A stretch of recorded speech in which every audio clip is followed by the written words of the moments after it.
Vimos el fin de semana pasado lo que pues todo este tiempo se ha estado discutiendo en Estados Unidos, con manifestaciones multitudinarias en diferentes ciudades de los Estados Unidos. Estamos hablando de manifestaciones a nivel nacional, multitudes que se manifestaron, y estas pancartas y estos mensajes de no querer reyes, no kings, que desde luego pues están hablando de un tipo de gobierno que están identificando de esta manera. Estamos hablando del No Kings contra el gobierno del presidente Donald Trump. CNN estuvo el fin de semana pasado, presente en por lo menos 2.500 eventos. Estuvo siguiendo de cerca los eventos que congregaron pues a millones de personas. ¿Qué tipo de asunto es este? ¿Qué análisis requiere un momento como el que vive hoy los Estados Unidos? Le apreciamos mucho a este analista político muy querido, que se presencia constante en estos espacios de CNN, Robert Valencia. Que estés aquí, Robert, para hablar del tema, para hablar del momento que se vive. Estás en Nueva York, habrás visto en primera fila varias de las cuestiones de las que estamos aquí hablando. Y bueno, pues para hablar de un fenómeno político, social, cultural, todo lo que queramos está en este cóctel que vive hoy los Estados Unidos. ¿Cómo es las cosas? Robert, bienvenido al programa. Bueno, primero que todo, Carmen, un placer estar nuevamente contigo. Gracias por la invitación. A ver, yo lo veo de dos vertientes importantes. Evidentemente, esta manifestación es una muestra contundente del rechazo de las políticas que ha implementado Donald Trump en áreas urbanas principalmente. Obviamente, muchas de las manifestaciones y de lo multitudinario que fue este evento, pues ocurrió en ciudades como Boston, como Chicago, aquí en Nueva York, en partes de California. En todos los estados del país se llevaron a cabo estas manifestaciones multitudinarias, como digo yo, tanto en estados demócratas como en estados republicanos, en ciudades donde hay una mayoría republicana políticamente hablando. Y es importante, Carmen, es importante estas manifestaciones, el de demostrar ese rechazo como parte de la democracia, por supuesto. El de manifestarse es importante, es un derecho constitucional que todavía prevalece a pesar de la percepción o de ese sentimiento que surge con las medidas y las políticas que ha adoptado Donald Trump, que dan un tono autócrata, ¿no? Justamente lo que llevó a la manifestación llamada No Kings. Y es importante esa manifestación que te concede la Constitución. Pero yo creo que también hay que analizar la eficacia. ¿Qué es lo que sigue después de todo esto? Porque yo creo que ahí es donde parte la disyuntiva en este sentido. Porque si bien deja un buen sabor de boca, que las personas rechazan, por ejemplo, estas redadas indiscriminadas que hace, por ejemplo, ICE, el de llevar a la fuerza pública, en este caso la Guardia Nacional, con ideas de que supuestamente ciudades como Portland en Oregon están sumidas en la guerra, como lo ha dicho Donald Trump, pues son medidas que han causado bastante controversia y muchas veces infundadas también. Yo creo que la gran parte de las medidas que ha adoptado Donald Trump son infundadas. ¿Cómo se traduce eso a la política? ¿Cómo se traduce eso a la hora de ejercer realmente el poder? Cuando vemos que tanto el Congreso como por ejemplo la Corte Suprema le sigue dando largas a Donald Trump, expande sus poderes ejecutivos para hacer cosas como por ejemplo el de conmutar la sentencia de George Santos, el representante republicano que cayó en desgracia en Nueva York por los fraudes que cometió. Y el video, ya para resumir mi punto, pues este video que de manera muy madura de la administración Trump, pues donde él se posaba, obviamente esta imagen de inteligencia artificial en donde él porta una corona, está en un avión, en un F-14, creo que es un avión de estos de guerra, y donde derrama excremento sobre los manifestantes que se aglomeraron con motivo de este evento de No Kings. Entonces, de alguna manera Donald Trump prueba el punto, no refuta lo que están diciendo ahora estas personas que salieron a manifestarse. Pero yo creo que lo importante aquí, Carmen, y que sería bueno discutirlo están las manifestaciones, es importante, pero ¿cómo se traduce ante esta capitulación, esta genuflexión que ha surgido del Congreso y de la Corte Suprema y de algunos otros estamentos del poder que no ceden o que ceden, al contrario, ceden ante los caprichos de Donald Trump? Y ahí es donde yo creo que deja ese sabor agridulce, en mi opinión, lo que vimos este fin de semana. Pues agridulce, como dices. Ahora, la respuesta del presidente cuando se le muestra en las pancartas, en las expresiones como un rey, como si fuera una figura imperial, en pocas palabras, él responde con una imagen suya como un rey. Es decir, él revira las críticas, revira estas manifestaciones. No sé si se le puede considerar humor, ironía. ¿Cómo lo entiendes? Pues a ver, eso es, mira, el tema del humor es algo muy importante, Carmen. Yo creo que muy poco se discute a la hora de asumir estos temas que requieren de toda la seriedad posible, por supuesto. Las redadas de ICE, digamos, este despliegue de la Guardia Nacional, muchas cosas que están aconteciendo en Estados Unidos que requieren de toda la seriedad posible. El hecho de que muchos reporteros ahora no podrán hacer su trabajo en el Pentágono, el de tratar de que los militares cedan ante los caprichos de Donald Trump, etcétera, etcétera. Todo esto es serio, son temas serios que se deben abordar con todo el rigor posible.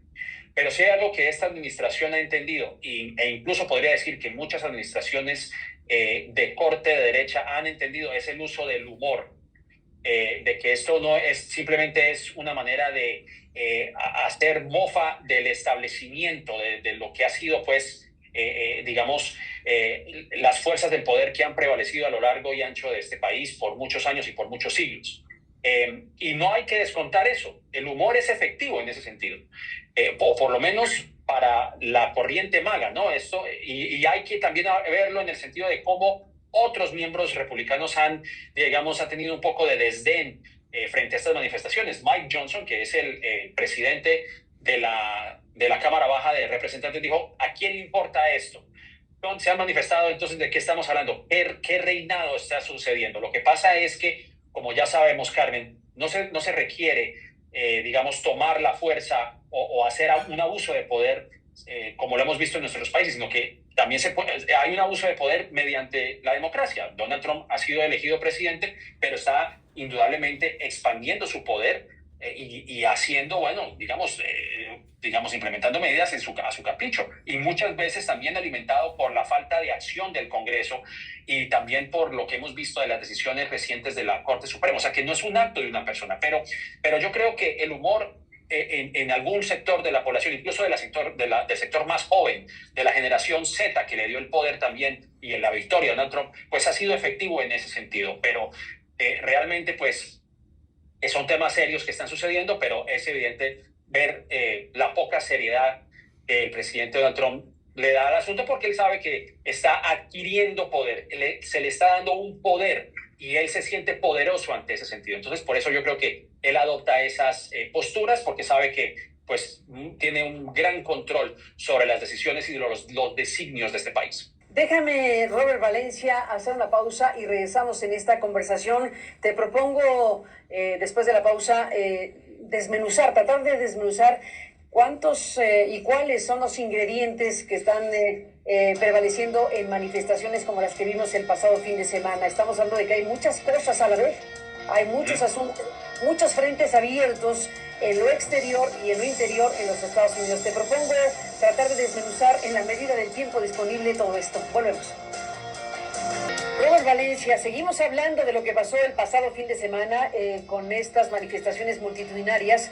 Te proponía el intento de desglosar de todos los temas posibles, desde tu punto de vista, cuáles serían los que impactan más en la piel de una sociedad como la estadounidense. ¿Crees que el tema de la presencia de la... ¿Crees que el tema de una política migratoria muy agresiva? O sea, ¿por dónde armar un mapa razonable que nos permita explicar por qué ocurre lo que ocurre y por qué estas millones de personas se manifiestan? Además de todo eso que tú mencionas, por supuesto, ver el despliegue de la Guardia Nacional, el ver las fuerzas de ICE, el dinero que se le ha destinado a este organismo para llevar a cabo arbitrarias, porque incluso detienen a ciudadanos estadounidenses que simplemente portan un perfil racial que incluso fue apoyado por la Corte Suprema en una decisión reciente, donde dijo que la administración podía perfilar a ciertas personas de tez oscura, vamos a decirlo de esa manera, si es que hay una sospecha de que son personas sin documentos. Y yo creo que a ver esta situación, pues muchas personas se han manifestado en contra de eso. Pero hay otros elementos, como tú mencionas. No podemos descartar que actualmente Estados Unidos está experimentando un cierre de gobierno, en donde muchas organizaciones, agencias federales han tenido que mandar a sus empleados sin una nómina, sin una paga. Y muchos están tratando de hacer el trabajo incluso sin remuneración. Estamos hablando, por ejemplo, del caso de las personas que trabajan en aeropuertos y en torres de control aéreo, por ejemplo. Entonces, aunado a esta situación, también es importante, Carmen, que me parece es importante mencionar, es el rol del Partido Demócrata en todo esto, que es la oposición al oficialismo en Estados Unidos, y en donde los demócratas también están siendo tan impopulares como el mismo presidente. Y ahí es donde hay un problema, porque no hay una parte que le haga contrapeso. Sí, vemos a Alexandria Ocasio-Cortez y a Bernie Sanders hablando en una manera muy desmenuzada y muy escueta lo que está ocurriendo con el cierre de gobierno. Estamos viendo el proyecto 2025, que obviamente esto se ha mencionado mucho y para las audiencias en Latinoamérica es un proyecto que está haciendo lo que estamos viendo, que es desmantelar el gobierno, de eliminar puestos federales, de agencias, de eliminar ayuda internacional. Eso es parte de lo que se conoce como el Proyecto 2025, que es una agenda conservadora aquí en Estados Unidos. Y ahí es donde yo creo que para mí ese es el sinsabor que me deja este no Kings. Vuelvo y menciono, es importante estas protestas, por supuesto que sí. Pero ¿qué hay después de eso? ¿Qué proyecto 2029 existe? Que yo creo que eso también se ha hablado mucho, de cómo restaurar la democracia, el Estado de Derecho, digamos, todo esto, ¿no? El del orden constitucional, que parece no estarlo en este momento. Y yo creo que ahí es esa pregunta que se tiene que formular muchas personas dentro del partido demócrata. ¿Cómo hacerle contrapeso? Porque sí, hay una manifestación, la gente está expresando estupor y enojo en contra de la administración, pero ¿qué respuesta a nivel de política existe frente a eso? Y yo creo que eso es lo que todavía no se ha respondido después de las manifestaciones de No Kings, y la gente quiere respuestas. El próximo año veremos las elecciones de medio término, que serán importantes, y sabe Donald Trump que es importante, porque si los demócratas se hacen a la mayoría del Senado y a la mayoría de la Cámara Baja, podríamos ver, me atrevo a decir, artículos de impeachment en contra de él. Y él lo sabe, y por eso está haciendo todo este diseño digamos, de rediseñar los distritos para que los republicanos el próximo año sigan manteniendo la mayoría del Senado y de la Cámara Baja, porque él sabe que puede entrar en problemas con todo lo que está haciendo. Entonces, pero ¿qué respuesta hay después de No Kings? Para mí todavía no existe, pero ojalá que hayan personas que puedan capitalizar ese enojo que vimos este fin de semana y traducirlo en políticas efectivas que le hagan contrapeso a las políticas de Donald Trump. ¿Desde dónde, Rob Valencia? ¿Desde el Congreso o desde dónde estarías pensando esto? Desde el Congreso. No es el actuar de un solo monarca, pero como los distintos poderes, que supuestamente lo que se conoce en inglés como el checks and balances, no lo hay. No hay digamos, una rendición de cuentas de un poder a otro, lo cual da esa sensación de que Donald Trump es un monarca, y que fue el sentido de estas manifestaciones. ¿Qué opinión te merecen los demás contrapesos en un lugar como Estados Unidos en este momento? Estamos hablando de medios de comunicación con los cuales también ha tenido confrontaciones muy fuertes. Estamos hablando de la oposición per se. En fin, déjame hacer una pausa y regresamos contigo en un instante más.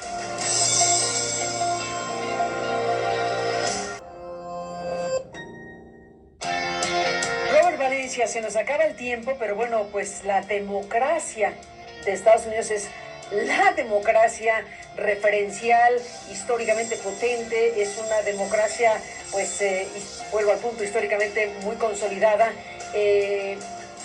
¿Cómo definirías el momento actual? ¿Esta robusta democracia histórica está pudiendo enfrentar lo que aquí manifiestan millones de personas en las calles? Bueno, una cosa es lo que las personas manifiesten y otra es cómo se manifiesta en el poder. Y creo que eso ya lo hemos hablado a plenitud, todo lo que he mencionado. Una cosa es este descontento generalizado, pero también cómo organismos del poder están teniendo digamos, esta postura deferencial hacia Donald Trump. Y yo creo que ahí es donde parte mi punto, en el cual los demócratas tienen que tener un mensaje efectivo, no tanto en la parte tradicional de los medios de comunicación, sino cómo llegar a la gente. Una persona que ha hecho ese trabajo de una manera un poco efectiva ha sido el que es actualmente el candidato a la alcaldía de Nueva York, Zoran Mandani, que está liderando las encuestas. Una persona que de alguna manera responde al populismo del cual se amparó Donald Trump, hablando de que hay que llegar a la gente, de que hay que ayudarles a mejorar sus condiciones de vida, etcétera, etcétera. Obviamente desde un espectro progresista, algunos lo llaman comunista, que es a las antípodas de Donald Trump, pero yo creo que el mensaje se mantiene así. Yo creo que la gente quiere soluciones, Carmen, y eso yo creo que también es importante. La democracia obviamente solamente funciona mientras que los poderes se hagan mantenimiento o hagan un chequeo el uno del otro, y eso es algo que no se ve en la actualidad. Y que yo creo que los demócratas en ese sentido tendrán que ser disciplinados en su mensaje, de no ceder tal vez a las presiones de Donald Trump y de los republicanos que han hecho que este cierre de gobierno sea extendido. Pero a grandes rasgos sí me preocupa. Me da satisfacción ver que sí las personas están manifestándose en contra de lo que ellos perciben un gobierno autócrata, pero creo que hay que ir más allá de eso. Y yo creo que ese es mi mensaje principal. Yo creo que ese es el mensaje que yo quiero dejar en este programa, es cómo se traduce esto en políticas efectivas, cómo hacer que tanto los jueces como los tribunales como el Congreso tienen que hacer su trabajo. Eso es lo más importante. Este no es el trabajo de una persona, que sí se proyecta como un monarca, pero cómo los otros poderes tienen que hacer su trabajo. Y hay que manifestarse en las votaciones, a nivel local, a nivel estatal, a nivel federal, porque con eso resumo, Carmen, lo que vimos, por ejemplo, en el 2024 es que muchas personas no salieron a votar. El margen de victoria de Donald Trump en el 2024, perdón, fue muy corto, pero también porque muchas personas optaron por quedarse. Entonces, ¿cómo reavivar ese movimiento que vimos este fin de semana, pero cómo traducirse eso en votos, en acción política, en decirle al gobierno que son servidores públicos, es decir, que le sirven al público y no al revés? Y yo creo que ese va a ser el desafío que van a tener los demócratas y otras personas opuestas al oficialismo actualmente. Bueno, así como se han manifestado millones de personas en contra de Donald Trump, llamándole rey y todo lo que aquí se ha analizado, hay una franja de población muy importante que está pensando exactamente lo contrario. Hay quien está al 100% de acuerdo con lo que está haciendo y decidiendo el presidente de los Estados Unidos. En tu análisis político y con las herramientas que se puedan tener, encuestas o elementos que se puedan tener, ¿qué tan polarizada está la sociedad estadounidense a favor o en contra de Donald Trump? Bueno, eso obviamente depende a quién se le pregunte, ¿no? Evidentemente los republicanos estarán a favor de Donald Trump. En algunas políticas están de acuerdo, en otras no. Por ejemplo, te doy un ejemplo muy concreto. El hecho de esta ayuda que le quiere suministrar la administración de Donald Trump a Argentina, por ejemplo. Eso ha sido muy criticado dentro de las huestes MAGA, principalmente la industria agrícola que votó por Donald Trump. Y muchos se han quejado de esta ayuda que le está brindando Donald Trump, o que le quiere brindar Donald Trump al gobierno de Milei. Si mal no estoy, son entre 20 a 40 mil millones de dólares en ayuda. Y estamos hablando que Argentina es el competidor principal de muchos agricultores aquí en Estados Unidos y han expresado su descontento al respecto. O sea que no todas las políticas de Donald Trump han sido populares realmente. Y a grandes rasgos, Donald Trump es un presidente impopular, pero también el Partido Demócrata no es tan popular. Y ahí es donde está el problema. Entonces, yo creo que obviamente hay personas que van a estar de acuerdo con él, no están muy de acuerdo, por ejemplo, con el manejo que se le ha dado a los archivos Epstein, que parece que a todo el mundo se le ha olvidado, pero hay otros asuntos en los cuales están de acuerdo. Hay muchas personas que están de acuerdo, por ejemplo, con Donald Trump en sus políticas antitrans, en la manera en la que ha llevado a cabo su política antiinmigrante, pero en otras no. En el campo económico no ha tenido mucho éxito y, como menciono, con sectores de la agricultura ha tenido ciertos problemas, pero a grandes rasgos Donald Trump no es un presidente popular. Bueno, pues Robert Valencia, seguiremos hablando de todo esto. Por lo pronto, gracias por estar aquí en este programa. Muchos elementos a la mesa y los que nos faltan, por supuesto. Gracias, Robert, por estar aquí y hasta la próxima. A ti, Carmen, muchas gracias. Gracias por tu presencia y gracias al público que nos ha permitido acompañarle. Seguiremos con todo esto. Por lo pronto, gracias, un abrazo y hasta la próxima. Buenas noches.